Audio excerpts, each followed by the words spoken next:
શું તમે જાણો છો કે 7 સમંદર પાર અમેરિકામાં વસતા ભારતીયો માટે પોતાના વૃદ્ધ માતા-પિતાના સેવા કરવી એ હવે માત્ર લાગણીનો વિષય નથી રહ્યો, પણ એક જટિલ કાયદાકીય જંગ બની ગયો છે. ડોલર કમાવાની દોડમાં જ્યારે માતા-પિતાની તબિયત લથડે, ત્યારે કયા ગુપ્ત કાયદાઓ તમારી વારે આવી શકે છે અને કઈ એક ભૂલ તમને તમારી નોકરીમાંથી હાથ ધોવા મજબૂર કરી શકે છે, તેની વિગતે વાત કરવી છે. વર્ષ 2026માં બદલાયેલા આ વિઝા અને લીવના કાયદાઓ શું ખરેખર વરદાન છે કે પછી એક છુપાયેલી મુસીબત? આજના આ સનસનીખેજ રિપોર્ટમાં અમે એવા રહસ્યો પરથી પડદો ઉઠાવીશું જે અમેરિકામાં રહેતા દરેક ગુજરાતી માટે જાણવા અત્યંત જરૂરી છે. મિત્રો, આ વિડીયોને અંત સુધી જોતા રહેજો, કારણ કે તમારી એક નાની અમથી જાણકારી તમારા પરિવારની આર્થિક સ્થિરતા બચાવી શકે છે.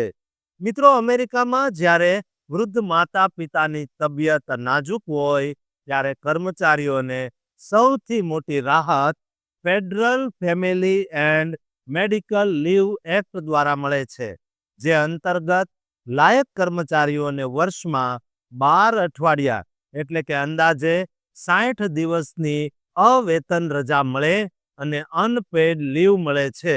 અને સૌથી મહત્વની વાત એ છે કે આ રજા દરમિયાન તમારી નોકરી એકદમ સુરક્ષિત રહે છે, જેને જોબ પ્રોટેક્ટેડ સુવિધા કહેવાય.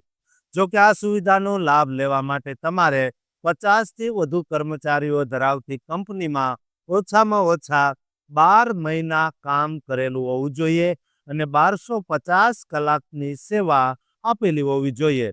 આ રજા દરમિયાન તમારો હેલ્થ ઇન્સ્યોરન્સ ચાલુ રહે છે, જે અમેરિકા જેવા દેશમાં મોટી રાહત છે.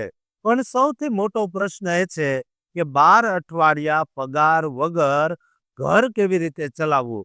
આ સમસ્યાના ઉકેલ માટે અમેરિકાના કેટલાક રાજ્યોમાં પેડ ફેમિલી લીવની સુવિધા છે, જેમાં કર્મચારીને તેના પગારના 50થી 80% જેટલું વેતન રિપ્લેસમેન્ટ મળે છે. ખાસ કરીને કેલિફોર્નિયામાં 8 અઠવાડિયા સુધી 60થી 70% વેતન મળે છે, જ્યારે ન્યૂયોર્કમાં 12 અઠવાડિયા સુધી 67% વેતન મળવાપાત્ર છે. વર્ષ 2026માં ડેલાવેર, મિનેસોટા, મેઇન અને મેરીલેન્ડ જેવા રાજ્યોમાં નવા કાયદાઓ અમલી બની રહ્યા છે, જે કર્મચારીઓને $900 થી $1200 સુધીના સાપ્તાહિક લાભ આપે છે. વીમા ક્ષેત્રની વાત કરીએ તો લોંગ ટર્મ કેર ઇન્સ્યોરન્સ એક મહત્વનો વિકલ્પ છે, જેના પ્રીમિયમ પર ટેક્સમાં છૂટછાટ એટલે કે ટેક્સ ડિડક્શન મળે છે. અને 2026માં 71 વર્ષથી વધુ ઉંમરના લોકો માટે આ મર્યાદા $6200 સુધી રાખવામાં આવી છે.